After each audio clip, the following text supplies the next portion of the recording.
Good morning, everybody. Welcome to Going on Daily Live. I'm your host, Becky, here with Mr. Chuck on this Monday edition of our show. Hello, how was your weekend?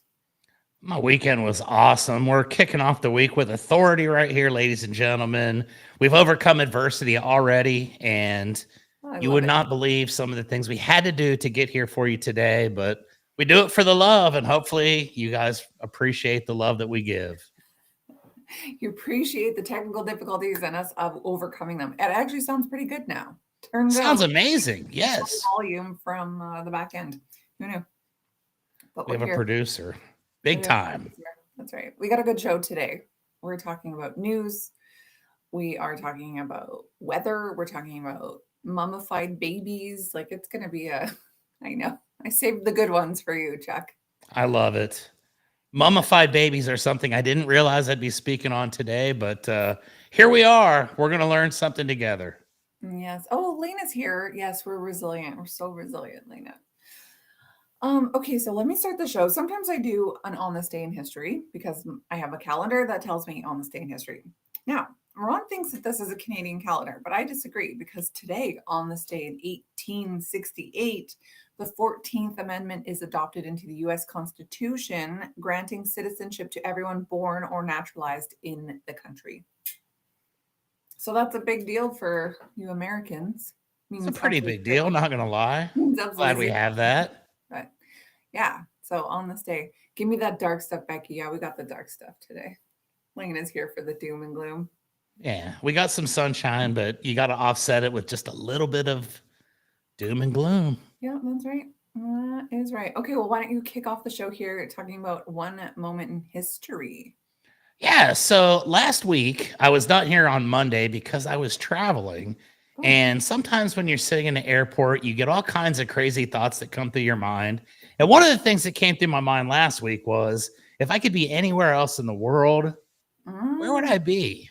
And I was sitting in the airport in Dallas, Texas. And honestly, that's not a bad place to be. If you're going to be in an airport, I think DFW is probably one of the best ones. But I started thinking about it and it was like, if I could go back in history, if I could go back in mhm. time, like Bill and Ted, their excellent adventure, or Michael J. Fox, and I could go back in time or maybe even forward, but I didn't know what could happen in the future, so I didn't really ponder that too much. And I started thinking, if I could go back in time, what would I like to do? What would I like to see? What would I like to possibly relive?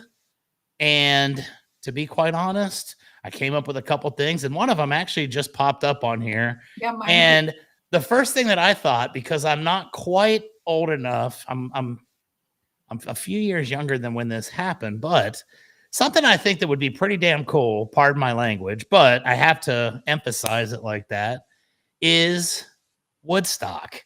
I Mhm. think Woodstock would have been pretty amazing. I didn't get a chance to live that because I wasn't born for like 20 years until, after it was done. But I thought about Woodstock and was like, that'd be something that would be, a lot of fun to attend.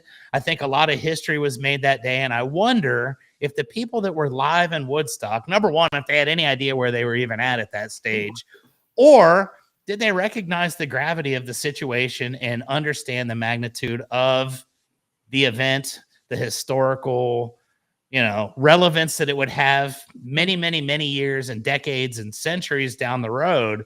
And I wasn't sure. So thought to myself, how would I have been had I attended Woodstock? And feel like I would have just fit right in, would have probably had a good time there. We don't need to get I too in depth about some of naked. the things Bam. we do, but Yeah. what about you, Becky? If you could go back in time, one moment in history that you could go back and either revisit or visit for the first time, experience in the moment, what kind of event would you like to see? Yeah, Ron definitely posted this already. Freddie at Live Aid. I mean, anything at Live Aid, quite honestly. But that performance in his white tank top, Freddie Mercury, white tank top jeans, that little cuff around his arm, when he's like has his signature like arm up, legs spread, kind of move, doing that Radio Gaga and the crowd is singing with him. Man, like what I would give to see that. I think it's awesome that we both would go back to a musical event I mean, don't get me wrong. rather than something, super significant like the signing of the Constitution or anything like that. Yeah, I'm a simple person. I'd like to go back to Woodstock and see if I could hang with those guys, see how future self would turn out based on the time I would have during that experience at Woodstock. I'd probably end up in a completely different universe in more ways than one. But I think I that's kind of cool, and I think it's fun sometimes to ponder these things. Another thing I would have liked to have done, yeah. gone back to the time when I was in kindergarten, and I would have liked to have known what I know today, but to have been able to go back to like 1984 and revisited the entire existence of myself from kindergarten on. I think pre-kindergarten Chuck was like, he was going to be who he was. But once I got in there and I got to meet my friends and got to start socializing with people, I think that if I'd known some of the things that I've learned along the way as a youngster, Hmm. life would have been different. I'd probably be a multi-bazillionaire right now, maybe the president. Who knows? Maybe I'd have millions and millions of viewers on my podcast. But yeah, I think that's a pretty cool way to kick off our show is just to kind of revisit history and think of ourselves in past tense, even before we existed, and just kind of ponder what that would have been like. Nothing like instigating some depression here as we all live in the past, wishing we were something else. Some Well, existential crises for this Monday morning. exactly. We wanted some darkness, and we're going to open up with a little bit of darkness. It's going to get happier as we go for sure, but I think that would be cool. And I did a podcast episode myself about 2 hours ago with a guy in Thailand, and we were actually talking about this very thing about the past and how we hold on to the past sometimes and we think of it differently than what it actually was, and how we have revisionist history. And it was very interesting. So that kind of sparked my thought process on this a little bit as well. But the things you think of when you're sitting at an airport Mhm. waiting for your plane to come and just wishing you could get home, there you go. I I'm like put myself in Woodstock. It was kind of cool. I'm like, go home to Alberta or maybe just take a different plane to like, I don't know, somewhere tropical. That's what I'm thinking in the airport. Should I I just was leave going to my try to get on the plane to Charlotte, but I ended up in San Antonio. They wouldn't let me on the Charlotte plane. It was Is that a whole any better? debacle. Like Charlotte. Probably not, honestly. I used to live in Charlotte. They have good restaurants there. That's Yeah, really the only thing I was thinking of was I'd go there and maybe hit up Pinky's grill at a West Side Grill, barbecue. and then I'd find my way back to San Antonio eventually. But there you have it, It's folks. okay. Very simple way to start the week. Totally. I think Woodstock sounds like a really great one. I often tell people if I could have been born in 1950 and I would have been 19 at Woodstock, I mean, living my best life, I would have been in my 20s through the 70s. Man, how awesome would that have been? In my 30s and the 80s. Like, that's like an ideal time to be born 1950, 1949. I think you're spot on with that. I think I'd have liked to have been a teenager in the 70s. My favorite movie is Dazed and Confused, and I think that that would have probably been the coolest time to be Fair. a teenager, especially just right down the street here in Texas in Austin. Yeah. But I was born in 78, so I missed all of that, and who knows? I could have ended up way cooler had I been born just a little bit earlier. But I just don't think that you would have appreciated music to the same extent if you were born in the 70s. Like, I feel like the 70s is one of the greatest decades of music, if not the greatest decade of music. You don't appreciate it as a child. You know, you would have heard your parents listening to it, but it wouldn't have been till the 80s, 90s, 2000s that you're just like, man, those 70s tunes were so awesome. Spot on. And that's me today. I listen to the 70s and 80s more than anything. Totally. And I hear some of that stuff that back when my parents were kids that I thought was stupid. And now I certainly appreciate that. And some of the stuff that I thought was cool as a kid, I'm sure modern children think is stupid as well, but they're wrong. And one day they will appreciate that stuff like I do now. I try to get my kids to listen to a range of stuff. They don't want any part of it. They want to, well, my one kid doesn't even listen to music. The other kid only wants to put on TikTok radio. And I'm like, this is junk, you guys. This is so bad. Like the music today is so bad. And so I'll put on like, I have Sirius XM, so I'll put on like classic rewind or classic vinyl or alt 2K, which is another, like, I love it, living my best emo self here because it's alternative from the 2000s. So, I mean, I'll put those ones on and they're just like, but I'm sure I was the same way. I like when my parents were listening to stuff, I'd be like, why is this song 11 minutes long? Why are we still listening to the same song? It's only guitar. Yeah, exactly. And you know, hopefully they learn to appreciate it. Hopefully one day things come back in style, like Baby Got Back. I mean, if you can't appreciate that now, maybe give it 20 years and look back and say, you know what, that was actually a pretty classic anthem. No matter how stupid it actually seems, it was stupid in the time too. Right. But without it, where And would we we're be? still talking about it 30 years later. Exactly. And I'll be quite honest with you. The first thing I thought of this morning when it was like Chuck and Becky, I was like, oh my God, Becky, look at her butt. And I mean, like, there you go. If it weren't for that song, I would have never had that come through my mind. So, yeah. So speaking of, well, similar to that song. So on Thursday, Ron did a countdown list with Kyle and Sharron about the top 5 songs with animal names in it. And I was like, Anaconda, Nicki Minaj, which is the music to Baby Got Back. And he said, no, he would never, he would never have that song on there. So later on that day, I was driving with my husband and he's like on his music phone and he goes to that song and I was like, oh, like what are we listening to? He's like, I love this song so much. And I had to just think of Ron bashing it and then my husband putting it on. He didn't even know, but it was just a full circle moment there. So I ended up getting to listen to that song after all.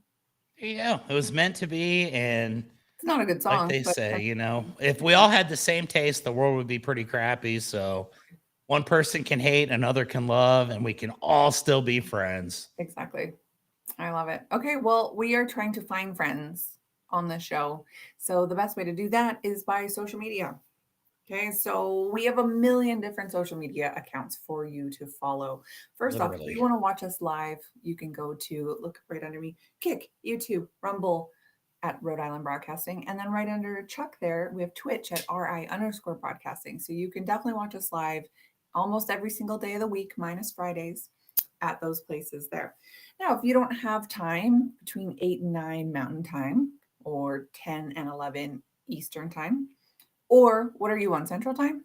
9 and 10 Central, folks. We've got the entire gambit covered here. Yes, we do. So if you are not available at that time, well, you can listen to us after the fact at Spotify, Red Circle, TuneIn, or iHeartRadio at RI Broadcasting. So definitely go check us out on one of those or all of those, whatever.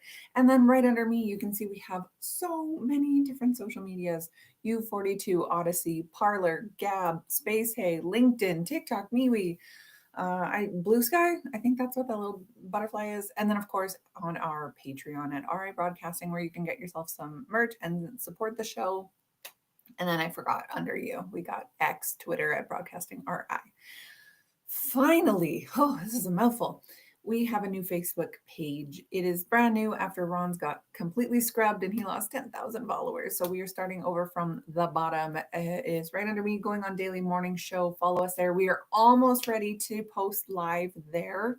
You need to have like a probationary period with Facebook where you can do that. So soon, follow us over there. And then over here, Ron just made a website at rhodeislandbroadcasting.net. So a million places where you can support our show. I'm giving you options here, people. So just pick one. Pick one and follow it. And I promise you will not be sorry. I usually watch on Twitch or YouTube. I like Twitch because I can do other stuff on my phone while I listen. You know, I do YouTube personally because same reason. I can put it on in the car. YouTube. I have premium YouTube, so I can shut my phone off, and it's like I don't have. There YouTube you go. Premium, so that's why I do it on Twitch. But yeah, it's worth it. It's good. It's a good show. I have a good. Yesterday I had such a good laugh with Ron and Kenny. I haven't seen Kenny in a decade, and like I had such a good laugh yesterday at the show. So Ron butchered his top 5 list as usual. So everyone was pretty upset about that. That's what it's all about, folks. You never know what might happen on Going On Daily. So the message is tune in every single day and watch. And a mix of hosts here. So like tomorrow, it's going to be Ron and Sharron. On Wednesday, it's going to be Darcie and Kyle. On Thursday, it's going to be me and JJ. So it's like a real mix of people who haven't been on together this week. And then some of us that have. So yeah, looking forward to listening to everyone's shows this week. Indeed. Okay, so I have tons of news stories. Like so much weird stuff is happening this week. And I figured I would bring all of them up. I love the news. Oh, do you? I don't like it.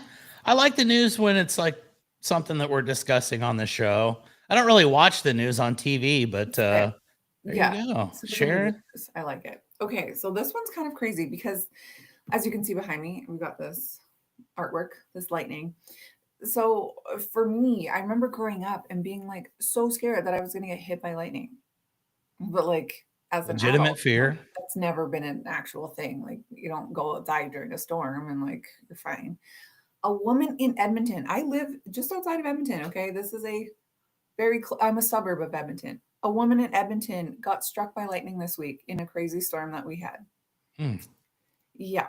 So it says that she's recovering, luckily, and she's on the West End. I live right by the West End. I'm always in the West End. Like it's just wild to me. And when I tell my kids, like, you're not gonna get hit by lightning, just stay inside. Like, actually, there's a chance. Yes, Ron, she did survive. Isn't that crazy? So it says that this woman was outside for whatever reason. Her neighbor was sitting in her living room around 4 o'clock in the afternoon, just looking out the window when she saw her friend and roommate, who was a 21-year-old woman, had just crossed the street in front of their home and was surrounded by a flash and then fell unconscious on the ground. There was light all around her and a big boom. That's crazy. It says Environment Canada says that this woman's injuries are a stark reminder of the dangers lightning can pose when severe weather strikes. So paramedics showed up at 4:15, brought her to the hospital in critical condition. As far as I know, she's still alive. Probably a ton of burns and things like that. How are you ever the same after that? I don't know. Ron says That's maybe it'll make her a superhero. Yeah, she'll get some sort of power, maybe. yeah, that is super intense. And honestly, this is kind of crazy because they give you the odds of getting struck by lightning.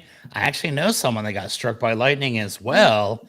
And wow. unfortunately, they didn't survive.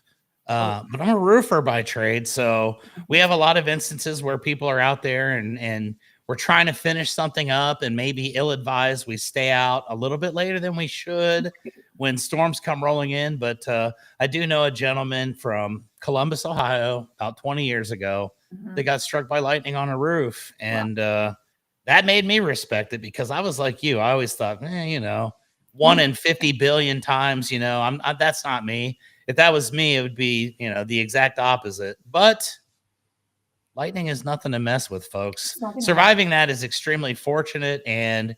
you do have to wonder how that's going to change the rest of her life. Picturing it And boiling your insides, like you're it's more than I could ever comprehend or imagine. And just seeing this force field of electricity behind you really brings home the point that Mhm. lightning is nothing to mess with, folks. If you see lightning, get Stay in out of there. I was playing golf the other day and we started having lightning, and it was like, you know what? and This you're is the holding a exact big bowl time of when beer. something like that could happen. And I opted to get the heck out of town, and I was able to avoid it. So, Totally. thoughts and prayers to that young lady. I hope she So fair. survives, and I hope that life So too. can somehow get back to Life is good for her. a remotely normal Dreams state come for true. her. Yeah, I know it's terrible. Okay, so like I said, I have tons of news today. Here's another one. Admittedly, this is 2 weeks old, but I meant to do it earlier. Walmart is recalling nearly 1 million water bottles after customers suffer permanent vision loss from a water bottle. Uh-oh. Okay, isn't that crazy? So it says that there's this recall of this popular Ozark Trail stainless steel insulated water bottle, a 64 ouncer, so a big boy. Uh-oh. 3 reported incidences of consumers being struck in the face by the lid. According to the Oh. reports, the lids forcefully eject. I'm sorry, I can't even read this one seriously. They're like having this water bottle, they open it, it's like, And it just I was very scared for a minute there because I thought, oh my God, I have water. Am I like going to drink water and it's going to somehow spontaneously make me go even more blind than I am? yeah, But no. I have never been hit in the face with it. You're making So sure you don't hit it. No, so knock it's saying on that the wood. water bottle lids forcefully ejected from the bottles upon opening. 2 of the 3 people who reported an injury suffered permanent vision loss, permanent, after being struck in the eye. The recall affects 850,000 bottles, which is insane. To me, though, 85 or 850,000 bottles, 2 people or 3 people opened it and it hit them. Like, how many products you get hurt on all the time? You don't go to the company and go, yeah, I win, whatever. That's true. I mean, I feel bad for the few people that did get hit in the eye, but it begs the question, Yeah. why did the top pop off like that? Was it because they had something carbonated? Was it because they just opened it after purchase and there was pressure? What in the world causes a lid to eject with such force and volatility that it makes you go blind by hitting you in the face? Like, I'm looking up this and I wonder, has other people actually been hit but not gone blind and just maybe got knocked out and they didn't want to report it because it's kind of embarrassing, or maybe they didn't even remember. You wake up laying on the floor and it's like, dude, what the heck happened?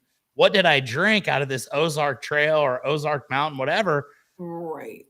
What's going on there? That's why I highly recommend using the ones with the screw-on tops. Okay, this is what's weird now. Okay, now that I've looked it up here, it is one with the screw top on it. Ozark Trail. What is the model number? It's given us the model number here. 83. What do we got? I wrote it down. Too many buttons. 83662. So we're just gonna possess the 83662. Yeah, so be careful. I thought the screw would be the safety feature, but instead. Okay, so this is a whole new can of worms here, because I was thinking that it was attached, the lid, and then it just pops off and then it flings back. But no, this is a screw top. So I'm just changing my background here. Oh, of course, I dropped the big one. You can't even see the lid on this one. It does have a screw top, though. Familiar with that. It does have a screw top. And so I'm thinking that the pressure, it like pressurizes inside. And then it's like this big plastic metal piece that comes up and shoots you. Okay, that's one I get. This I get. I sympathize now. I don't think you're down for opening your water bottle and getting hurt. Like, I think that it was like a pressure cooker and it just shot it out. Or like a cork, like a champagne bottle. Champagne bottle. Now, I have been hit by a champagne bottle, so I can't judge. But what are you putting in the Ozark Trail container that's going to cause that kind of combustion? It's probably going to pop. That's any water bottle. You put any hot liquid in a closed container, it is going to expand and is going to explode. Lesson there, folks. Science does not ever lie. And if you pay attention to history, stuff like that is possible. So while I do feel bad for the folks, it wouldn't happen if it was just water. For sure. Not at all. Not hating. Just trying to prevent this from happening to others. We don't want there to be a fourth victim. Right. I'm just picturing them pouring their soda into it and then just like carrying it around, and it's like bouncing, and then they're like holding it and it's just like psh, right in their face. So she blinded me with Ozark. Okay, another news story here. This is a more dark one. This is for you, Lana. Royal Caribbean crew member jumps to his death off of a cruise ship after stabbing a female coworker. Oh, a coworker, not just a guest. Yeah. Well, I mean, better, I guess, a coworker, someone you know, and not just a stranger, but like, is any of it good? So an unidentified South African, male crew member who was 35 years old stabbed a 28-year-old coworker who was also South African multiple times during a personal dispute. She was injured, of course. They attended to her from the medical team. She's now in stable condition, so that's fantastic. However, the other crew member is deceased after he went overboard. So after stabbing her, he plunged off the ship around 7 p.m. on Thursday, and an alert which notifies the ship passengers that someone went over was immediately enacted. Rescue crews retrieved his body shortly after he went overboard and found him unresponsive. They tried to do CPR, but he eventually was declared deceased. So, I'm not a karma person. However, do you kind of worked out that way? Now, let me ask you this, Becky. Have you ever been on a cruise ship? Never. I have been on multiple cruises, and I can kind of understand the frustration. I went on a cruise one time for 15 days, and I'm not going to lie, from about day 7 to day 15, I didn't want to deal with any of the people on the ship. I didn't throw anybody or stab anybody or do anything like that. I had self-control, but Right. when you're locked on a boat, and I was Crazy. talking to one of the crew members, I think they do that for months at a time. Like they go out to sea for like 3 months. They live in these little No, tiny little cabins underneath the boat. I can understand getting annoyed by some of your coworkers. I mean, I've been annoyed by my coworkers in places where I got to leave and come back the next day. When you get the can't buffer for escape being the at home. frustration, things happen. And I agree. I don't believe in karma too much, but I think it's good that the person that was stabbed actually survived, and the person doing the stabbing perished. Did not. Yes. That's I mean, kind of the move. he obviously had planned suicide though, because like you don't jump off a cruise ship and expect to live. Like quite honestly, like even if you survive Ron says jackknife dive or belly flop, yes. Even if you survive the impact, you have cold water, you have fighting for your life swimming for days, you have sharks, you have dehydration, you have Any number of bad things can happen if you jump off of a cruise ship. None of them really are favorable. I don't know anybody that's jumped off a cruise ship that has a happy ending to the story. But then it just makes you kind of wonder, like, why do you have to stab someone on your way out? Just do your deal. Sharron is saying that cruise ship members are on the ship for 8 months at a time. Holy moly. Yeah, you would go crazy. After 15 days, I was wanting to fight senior citizens. I was frustrated by people for the smallest things, like you cut in front of me in line in the buffet, and I thought about throwing a couple people overboard, but I can honestly say I never once thought about jumping overboard myself. Although one time I was in Jamaica and the ship was like docked, and I did kind of wonder, how would that end if I jumped off of there? Because I felt like I would be saved. Yeah. Maybe not though. Maybe I'd have got eaten by sharks immediately. Yeah, I feel like I would just probably use the ramp. That's what I ended up doing. And then I almost got robbed in Jamaica anyway. So terrible, terrible experience. Jamaica. No bueno. Jamaican men love a curvy white woman. I've never had so much attention in my life. My ex-husband was with me and they would like pull me away from him. Come on, girl, come on. I'm like, my husband's right there. Don't matter.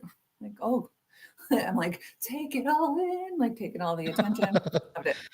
Yes. They had no respect. I almost got robbed. My drone was almost stolen. Oh. I ended up dropping my souvenir bottle of Red Stripe beer and running for my life.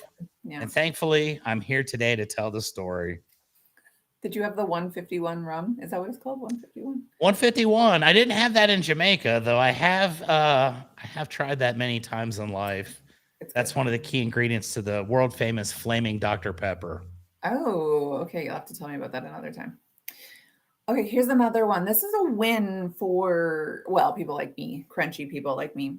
Seed oil. So this is stuff like canola, sunflower, safflower, palm, soy, all those gross oils, must be disclosed in Louisiana by the year 2028. Restaurants will have to admit what they are cooking with.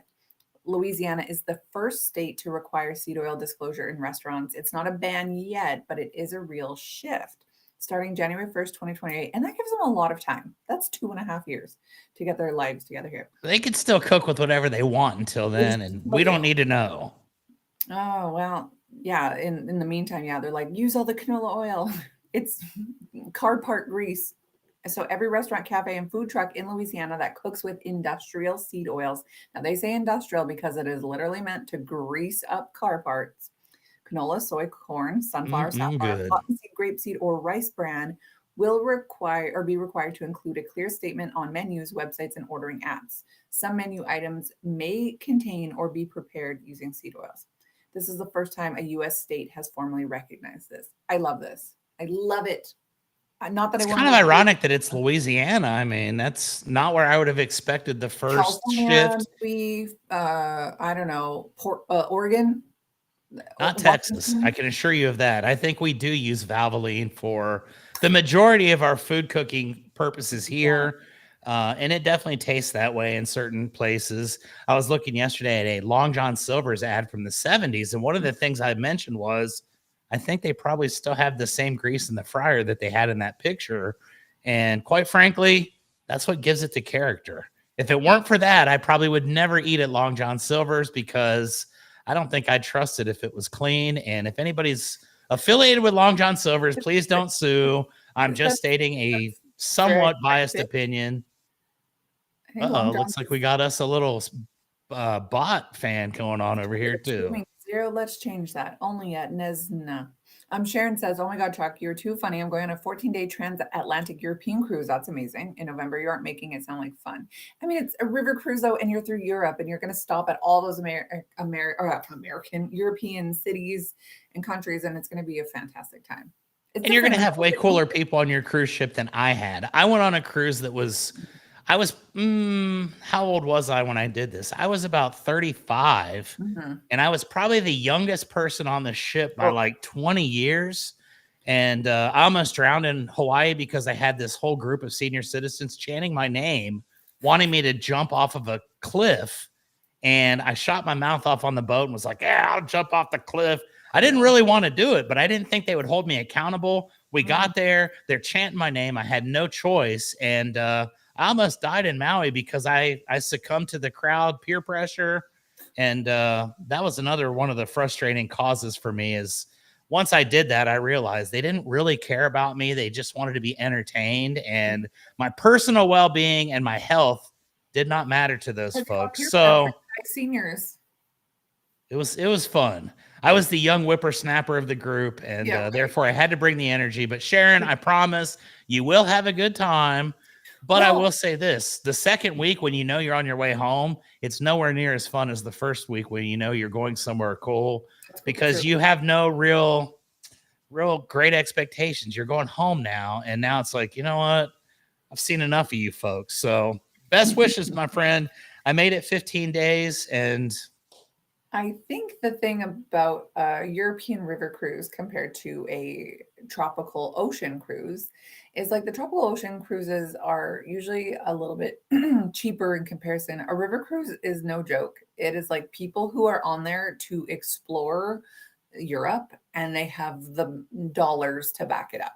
It is not cheap.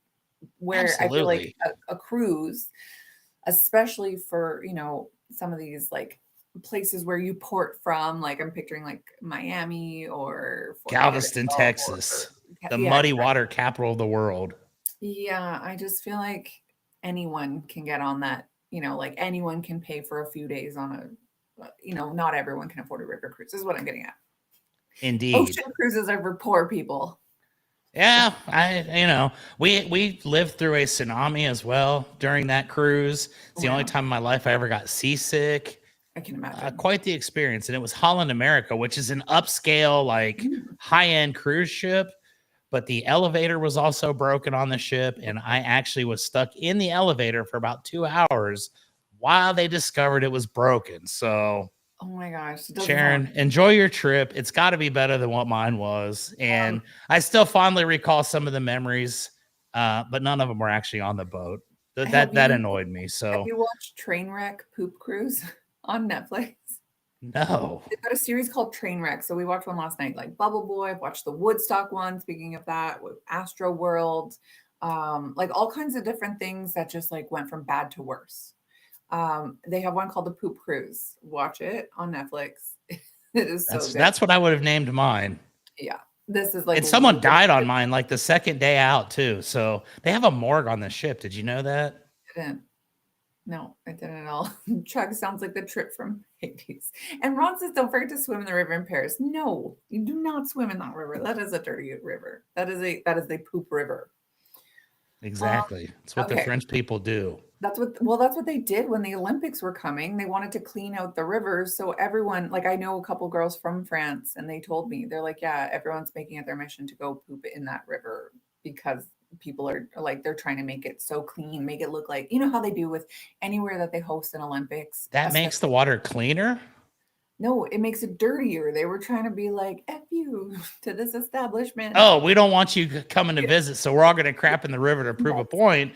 And then 2 weeks after the Olympics are done, you're just stuck with a river. Well, because like when they host the Olympics in any city, like they put in so much money for optics. Like the 2 times they were in China more recently over the last 15 years, like put all this money into infrastructure that just goes and sits empty after, and they like send all the people that shouldn't be there to like a different place. And I'm sure it's the same with Vancouver, like get rid of all the homeless people, we have the Olympics here, even though Vancouver is like overrun with homeless people. So it's all about optics when you do that. So I think for this last year in Paris, they were like, no, we'll do what we're going to show you what we're really like here in Paris, and we're all going to go outside and crap in a river for all the world to see. So yeah, shout out to you guys in Paris. That's pretty awesome.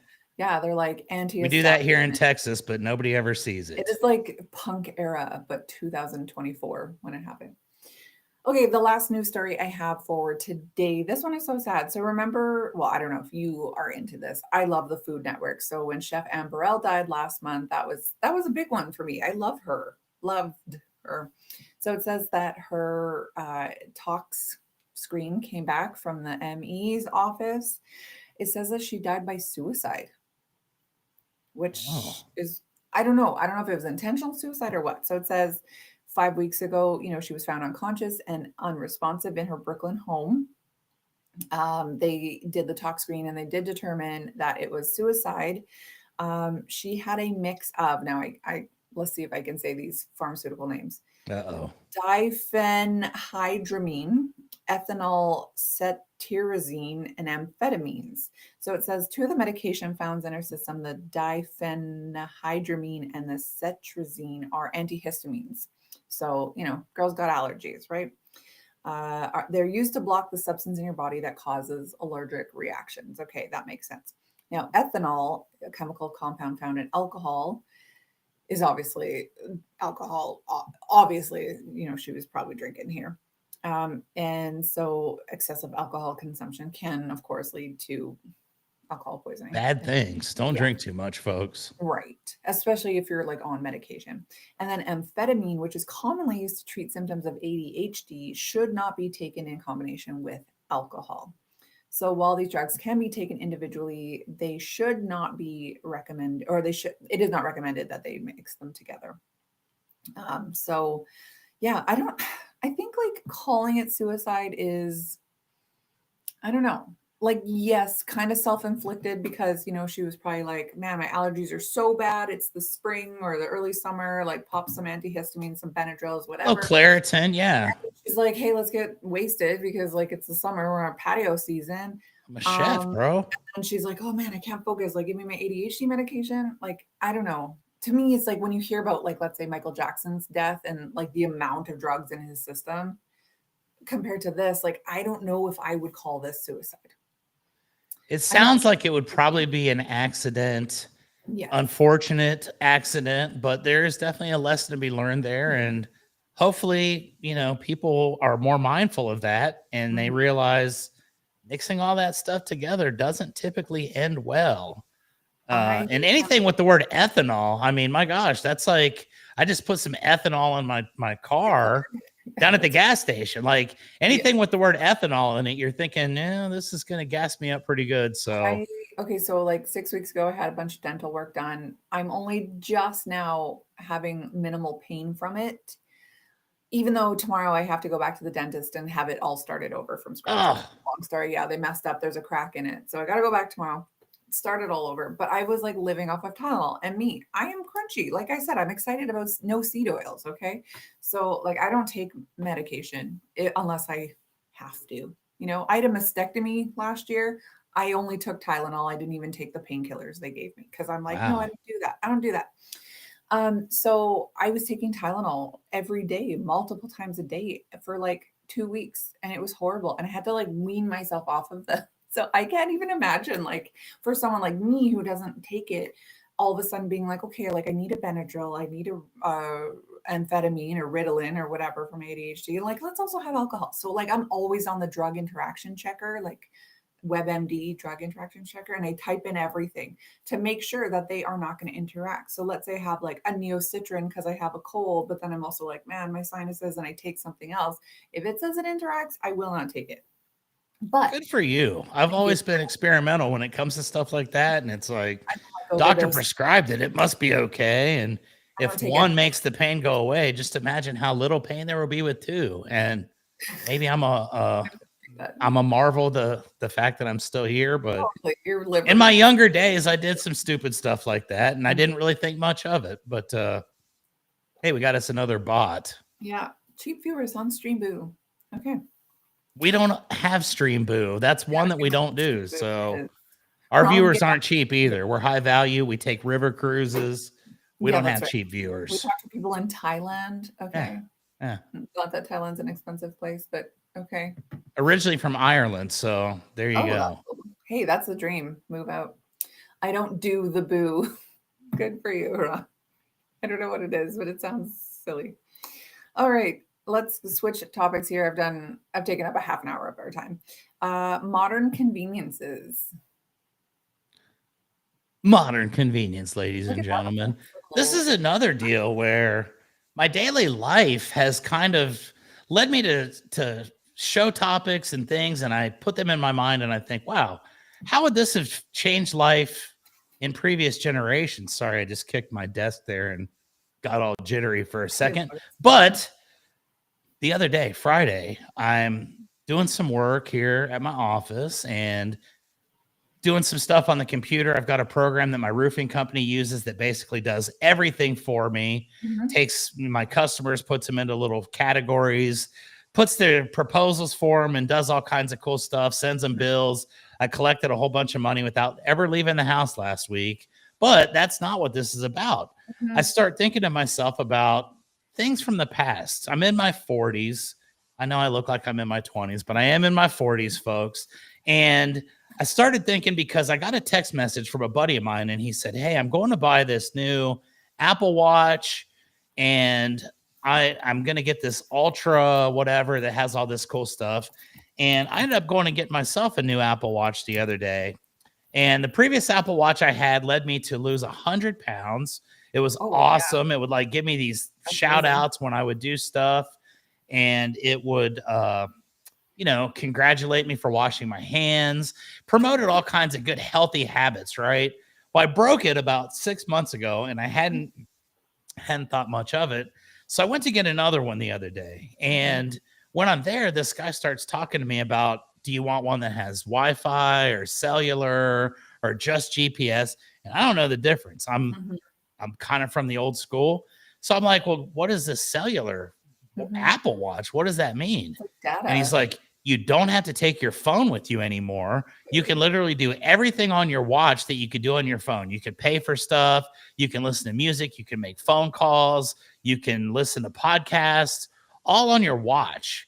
And it made me start thinking back to when I was a kid and how things were much different back then. And I wondered, what would some of the people who were elderly back in the day when I was a kid that were just like, oh my gosh, we didn't have televisions when I was a younger person. And so how would they respond to stuff like this? Because I remember very vividly when I was young, there was a conversation about there's going to be a day where you're not going to have to carry paper money on you.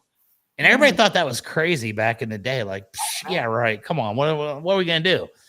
And we got to the era of debit cards and ATMs and stuff like that to where we weren't carrying money. I haven't carried money in decades. Yeah. And now we've got to a point where it's like, you don't even need that because you can take your phone and your cards are all on your phone and you can just like tap stuff and you can kind of live life without having to do anything really. You just take a phone with you and now you can do everything on your watch. And I thought, how would my grandma have reacted to being able to listen to a radio show or a podcast or, watch Going On Daily in the car without having to, go through all these things. And it really made me kind of nostalgic because I kind of miss the innocence of the previous generation where it's like, we were talking earlier about, rabbit ears on your TV and having to get up and change the channel. And it just kind of made me think, how would people react in the 40s, 50s, 60s to something like this, where it literally tells me the weather right now, tells me what's going to happen, how many calories I've burned today, what I've got to do after the show.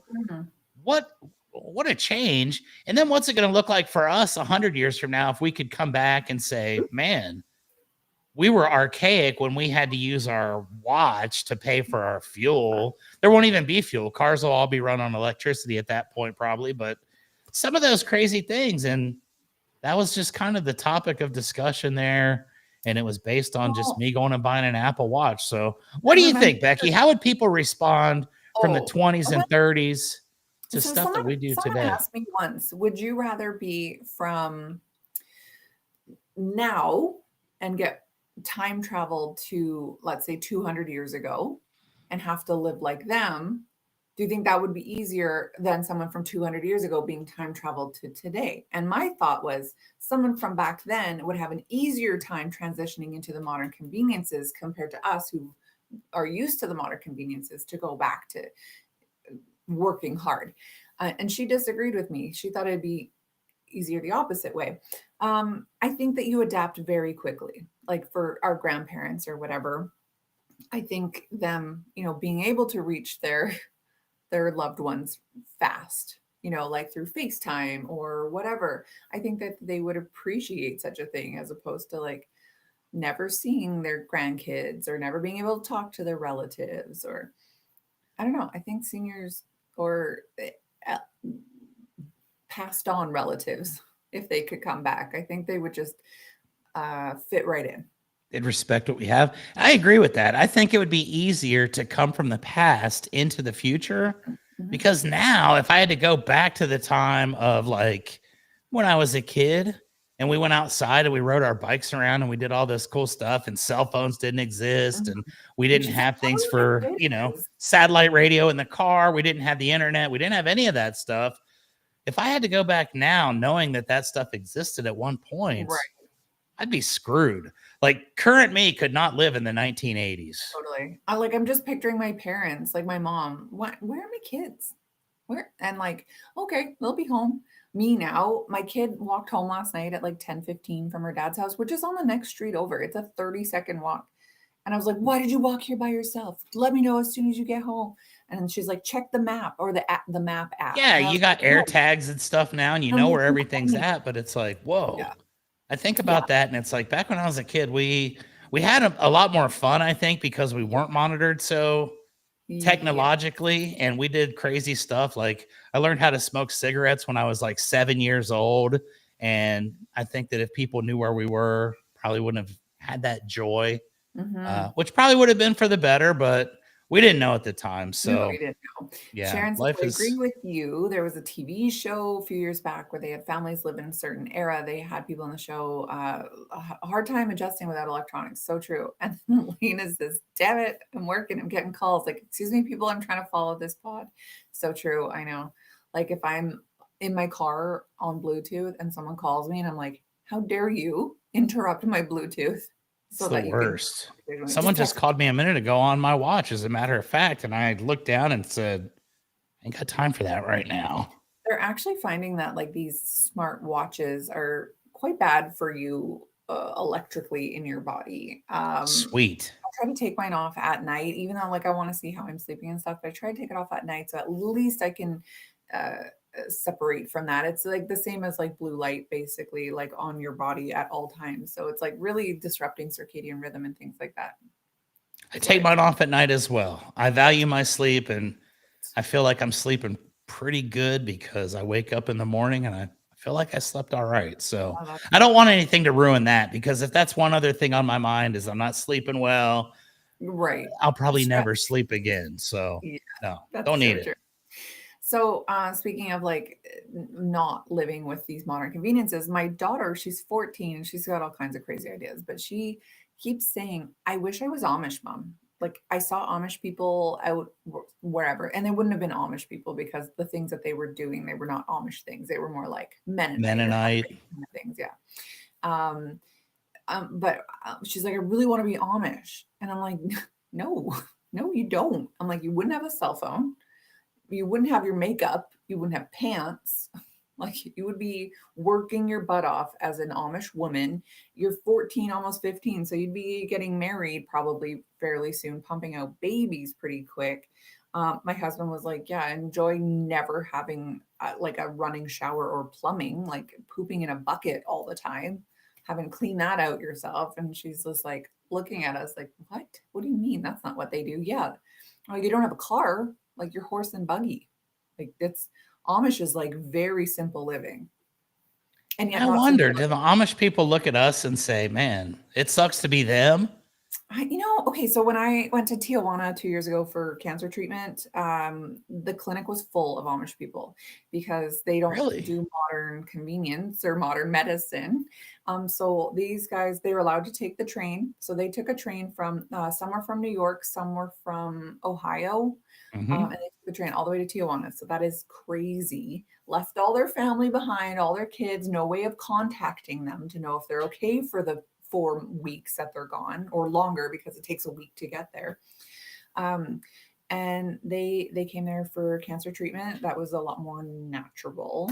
And so these people that say that like Amish people don't get cancer, that's also a lie, because they do. Anyone can. But anyways, so yeah, like you get to know them because you're waiting around like to get into treatment every day, and just chatting with them, like they're very interesting. Like the women, they don't say anything to you. It's almost like they're not allowed. Like you're looking, and they're looking at, at the time me, like I'm wearing whatever I want. It's hot. It's Tijuana. I'm in like a, low cut, whatever. I don't want to let cancer stop me from looking cute. So you could tell like the face was like what is she wearing kind of thing. But then it was like, oh, like they're all on their phones, like all of us waiting or sitting there playing on our phones, whatever. Well, they're having to like read or just sit and stare off into space. There was a TV on in the waiting room. They're not like watching that at all. They're not allowed. But the little kids you can see are like, and then the parents are like trying to like pull them back and stuff. It was interesting, like total culture shock for me. But I tried to get to know them, learn about their culture and things like that. Just like hard work, like super hard work for these guys. Yeah, So, no doubt. I have a roofing background. I've been in roofing for 25 years and I'm from Ohio. So when you mention Ohio, where I'm mhm, from, there's a huge Mennonite community. And they're right. a little bit different, but Yeah. kind of similar in that these little kids, and I say little kids, they're like 12 and 13. They're allowed to drive because they're like literally supporting the families and they're working on roofing crews. I remember this one guy, and he will remain nameless, even though I'm pretty sure he's not watching our show. He actually roofed a house on a broken leg.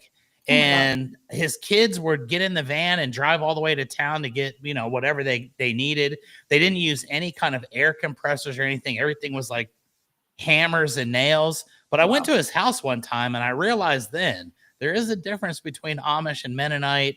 And the Mennonites seem like maybe that would be a little bit more Yeah, I think fun. they do some electricity things. Obviously, they have cars.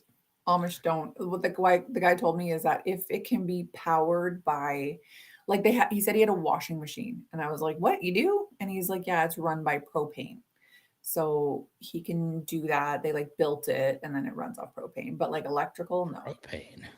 Yeah, Wow. interesting, hey? Yeah, I never heard of a propane powered washer. Yeah. And here you go, folks. We're learning new things every Well, day. I find that Amish fascinating, but like to go and live in that time. Well, I said to my kid, I'm like, I would love for you to go be Amish for a week, not even have You'd respect what you have. your phone or TikTok or makeup or all the fancy things that you think you need for a week. I'm like, you think you want, I don't know, like inorganic materials? Absolutely not. The polyester you're wearing, not a chance. You're cotton and linen for life here. Wool. Oh yeah, those handmade pants look like they hurt to wear. And I don't know. Like But the I think women you would have a completely new appreciation for what we have in modern for sure. times. Yeah. And So that for would the be people that are like complaining about their life, oh, my life is so hard. My kids say that. Oh, so you had to take out the laundry or take your laundry out of the washing machine. Like your life is not hard. Let them spend a exactly. week with the Amish. Well, that should be Imagine an having to option go out there also. and pound rocks on your shirts to get them clean. Exactly. And it's not good. I had an Okay. Amish gentleman on my podcast once. He was actually exiled from the Amish Wow. community and he drove a Geo Metro. And it was kind of crazy because he was still sort of like not quite in modern times because he didn't Yeah. have internet. I had to do it over the phone. And Wow. it was a strange experience because I was on camera talking to a guy on phone Mhm. and we didn't have a lot in common. So No, I'm sure you didn't. it was quite interesting. He couldn't even see the look on my face to know that we needed to shift it to a different Right. direction. And Yeah. Yeah, it doesn't seem like a lifestyle for me, but I completely respect and appreciate what it is that they do. Like, to not be uh, bombarded by advertising telling you what you need, right? Like those little kids don't know that they need Birkenstocks, they need Apple products, they need all the fancy skincare, they need to go to Sephora. Like they don't know that they need that or want that because it's not pushed to them when they have developing brains. So Exactly. I completely appreciate it. Like if I could send my kids for a week, I would. I mean, no more than a week. I think a week would do it. It's like boot camp, but it's like Maury when Maury used to have like the bad kids come on the show, and then he would have the boot camp D West come on and scare them into Start yelling at them, getting up in their face. Yeah, Yeah. that's what they need, but Amish style. There you go. We may have just come up with $1 million idea, and I think that the program Exiled from Amish is something the three of us could probably produce, and we could take this show to a completely different level. I love it. Well, we've got about 5 minutes left here, so I will quickly go into my mummy baby. This is such a Oh, weird story. I mean, that's a cute picture, Ron. I appreciate that. It's not quite like that. it is pretty I cute. chose not to use the photo as my background because it is creepy. So it says that the mummified body of a 2-year-old named Rosalia Lombardo, also called the Sleeping Beauty, um, Uh-oh. is a thing.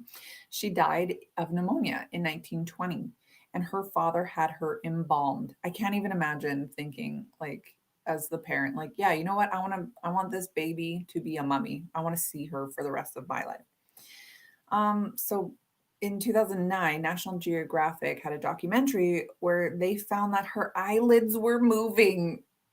Oh Blue eyes no. are shining in the dark. This is disgusting. I know. So this is in Italy, the Capuchin catacombs of Palermo in Italy. It's remarkable actually. This preserved body of this little Rosalia Lombardo. Like I said, she was 2 years old when she had died, and she basically hasn't been touched. Like it's in pristine condition. The embalming of 1920 is remarkable. She has like these sweet little eyelashes. Her hair is like curly and blonde, and she's got this satin bow in her hair. Like it really, for being over 100 years old, like it doesn't look touched at all. So it's obviously like captivated people, researchers, visitors for 100 years. Pristine as far as mummies go, yes, of course. So her father was so heartbroken by her sudden death that he turned to this like world-renowned embalmer. His name was Alfredo Salafia to preserve her. I can't even believe that this guy was like, yeah, let's do it. He used a secret formula involving formalin, alcohol, zinc salts, and glycerin in a chemical blend that halted decomposition and left her almost lifelike.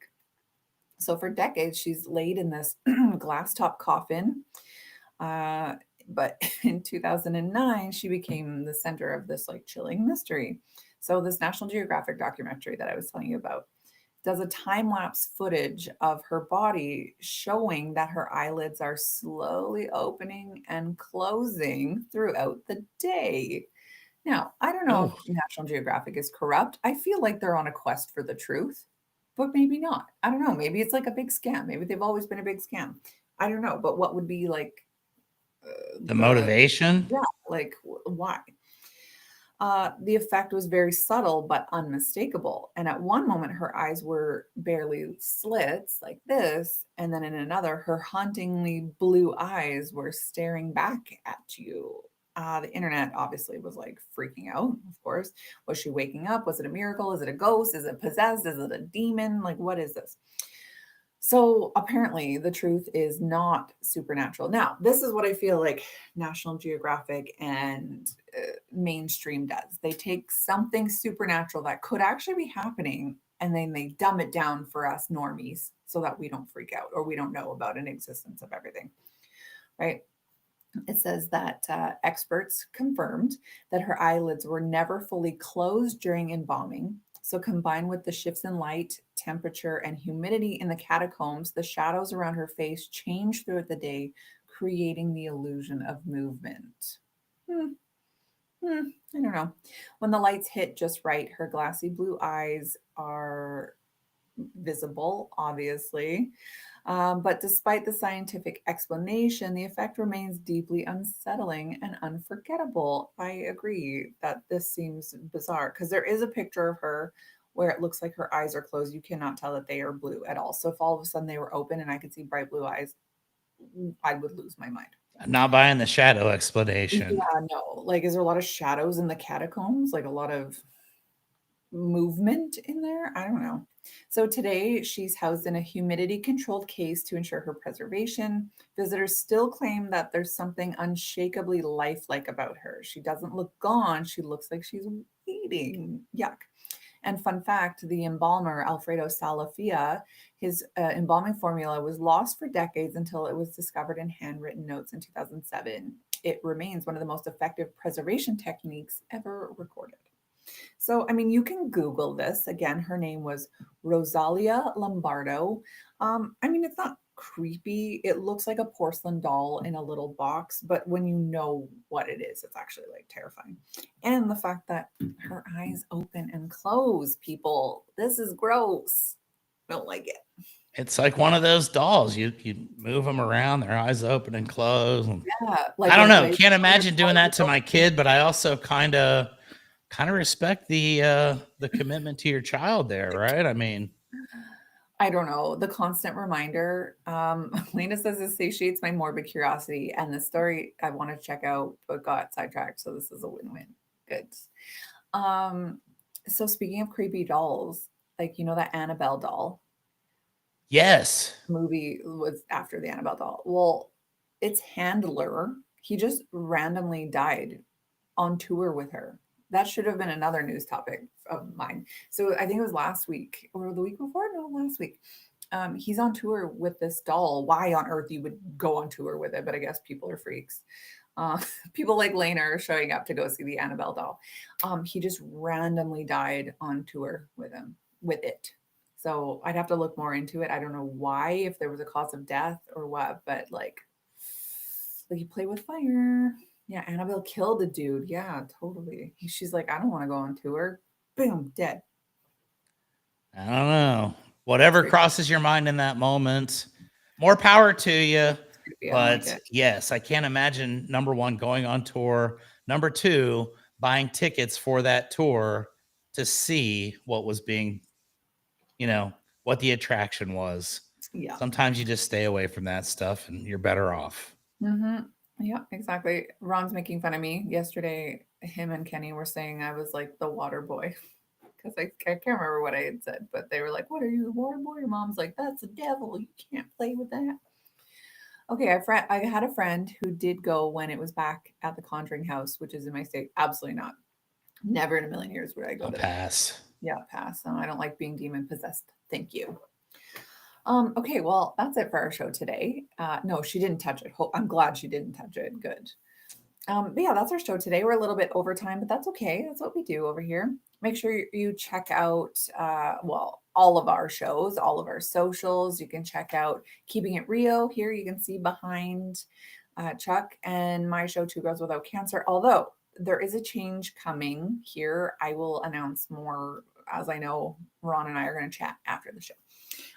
Okay, but anyway, that's it. Be here tomorrow for Ron and Sharron. I'm really excited for that one. Sharron is brand new, another Canadian. I am excited about that. And she seems to know her music. So I'm very excited to see what her and Ron have tomorrow. And of course, JJ and Darcie on Wednesday. That'll be a good show. I think it'll be really deep and insightful. And then me and JJ on Thursday. So action-packed week, folks. Action-packed week.